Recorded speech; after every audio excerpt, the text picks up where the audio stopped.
Samajwadi party के नेता स्वामी प्रसाद मौर्य आज पूर्व विधायक और सपा नेता भगवती सागर की बेटी के कार्यक्रम समारोह कानपुर पहुंचे, जहां उनसे रामचरितमानस के बयान पर बात की गई। इससे पहले सपा नेता स्वामी प्रसाद मौर्य ने क्या कुछ कहा रामचरितमानस के ऊपर। स्वामी प्रसाद मौर्य ने कहा कि रामचरितमानस में दलितों और महिलाओं का अपमान किया गया। तुलसीदास ने इसे अपनी खुशी के लिए लिखा। करोड़ों लोग सरकार से इस पर प्रतिबंध तक लगाने की मांग तक कर दी। स्वामी प्रसाद मौर्य के रामचरितमानस वाले बयान से उत्तर प्रदेश की राजनीति भी गर्म हो गई। जगह जगह विरोध प्रदर्शन होने लगे। स्वामी प्रसाद मौर्य के खिलाफ लखनऊ के हजरतगंज ठाकुरगंज थाने में केस दर्ज कर उनको गिरफ्तार करने की मांग की गई। आज पूर्व विधायक और सपा नेता भगवती सागर की बेटी के कार्यक्रम में शिरकत करने पहुँचे स्वामी प्रसाद मौर्य मीडिया से बातचीत की। जब उनसे पूछा गया कि पूर्व डीजीपी सुलखान सिंह द्वारा उनके बयान का समर्थन किया गया, उन्होंने कहा कि देश में दलितों,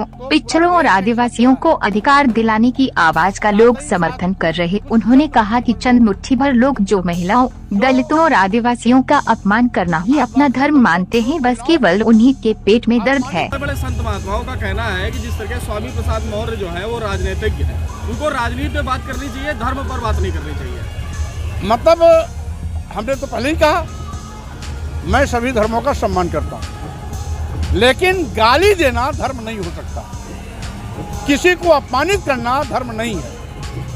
धर्म मानव कल्याण और मानव सशक्तिकरण के लिए होता है। अगर किसी धर्म के किसी कार्य से एक वर्ग विशेष, जाति विशेष और वर्ण विशेष का अपमान हो रहा है वो धर्म का हिस्सा नहीं हो सकता। हनुमानगढ़ी के महंत ने आपके ऊपर इनाम घोषित किया है। उन्होंने कहा कि आप गर्दन काट के लाने वालों को 21 लाख रुपए का इनाम दिया जाएगा। इस पर क्या कहना आपका? उस पर तो बात बहुत साफ है। हमने तो किताबों में पढ़ा था, साधु संत महात्मा धर्माचार्य, पहले तो इनको कभी गुस्सा आता ही नहीं।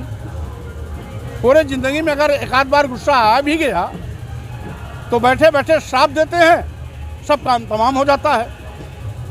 लेकिन अच्छा हुआ उनके बयान से उनका असली चेहरा आ गया कि धर्माचार्य के रूप में एक कुख्यात अपराधी मेरा सिर काटने के लिए 21 लाख रुपए का इनाम दे रहा है।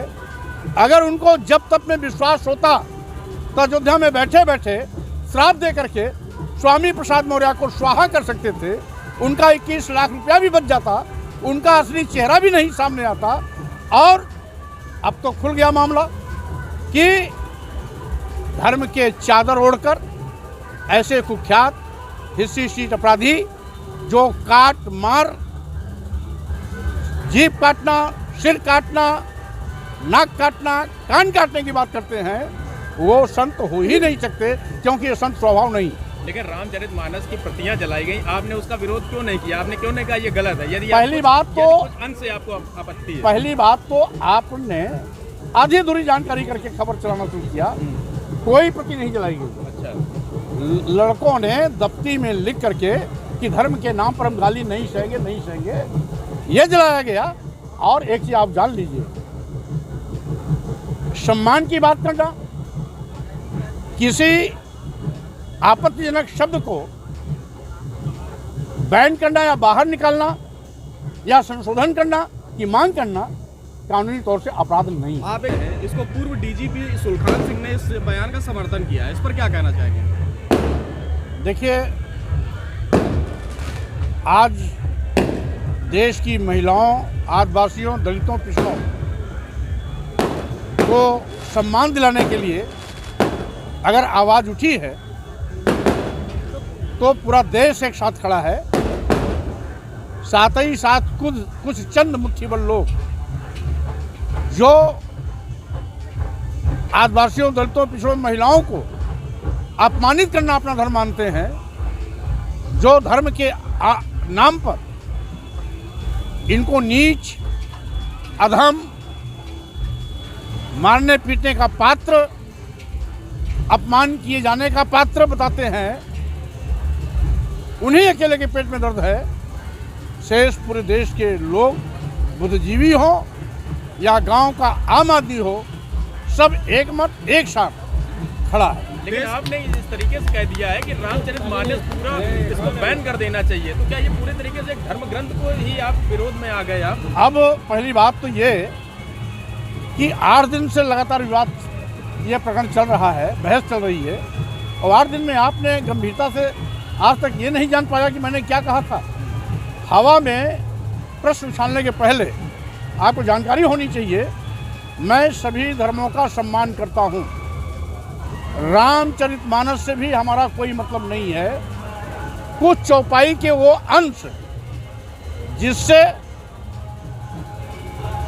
इस देश के शूद्र समाज में आने वाली जातियों को जाति सूचक शब्दों का प्रयोग कर नीच कहा गया, अधम कहा गया, शूद्रों को, महिलाओं को मारने पीटने प्रताड़ित किए जाने का पात्र बताया गया। शूद्र कितना भी विद्वान, पढ़ा लिखा और कितना बड़ा ज्ञाता क्यों न हो, उसका सम्मान नहीं करना चाहिए। ये कहाँ का न्याय है? आपने रामचरितमानस को बैन करने की बात कही, आपने कहा रामचरितमानस को बैन कर देना चाहिए। मैं जो कह रहा हूँ उसको सुनिए, अपनी भाषा मेरे मुंह में मत डालिए। देश के